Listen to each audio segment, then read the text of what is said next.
উপরে আমরা একটা শেপ নিব যাতে এটার কালারটা একটু আমরা পরিবর্তন করতে পারি। এখানে আমরা একটা টুলসের মাধ্যমে কাজটা করব। এখান থেকে আমরা রেক্টেঙ্গুলার টুল নিচ্ছি, এখান থেকে আমি এটাকে দিয়ে দিচ্ছি।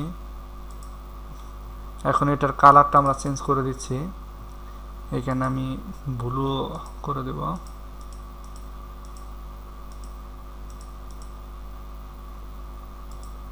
এটার এখন অপাসিটিটা আমি একটু কমিয়ে দিচ্ছি।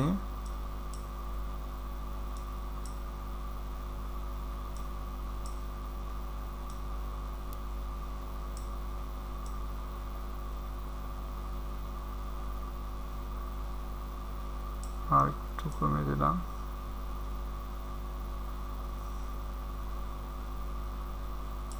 হ্যাঁ, এরকম ভাবে রাখলাম। এটাকে আমি লক করে দিচ্ছি।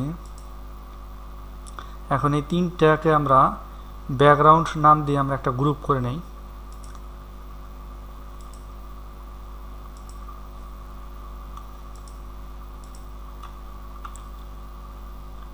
কন্ট্রোল জি চাপ দিলে কিন্তু গ্রুপ হবে।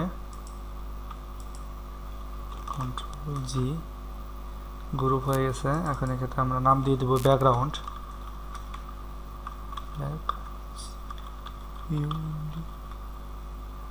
ব্যাকগ্রাউন্ড ইন্টার দিয়ে দিলাম।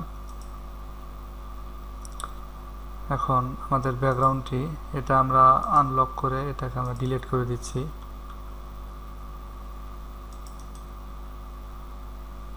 Delete layer, yes. এখন আমাদের ব্যাকগ্রাউন্ডটা রাখলাম। এখন কিন্তু আমাদের ব্যাকগ্রাউন্ডটা রেডি হয়ে গেছে। এখন এখানে আমরা আমাদের যে জিনিসগুলো অ্যাড করতে হবে সেগুলো আমরা এখানে এখন অ্যাড করব। এখন এখানে আমরা সর্বপ্রথম আমাদের একটি পিকচার আমরা অ্যাড করব। পিকচার অ্যাড করার জন্য এখান থেকে আমরা একটা পিকচার নিয়ে নিচ্ছি।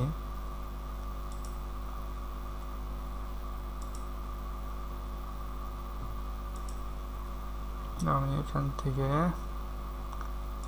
একটি ইমেজ, আমার ইমেজ নিচ্ছি।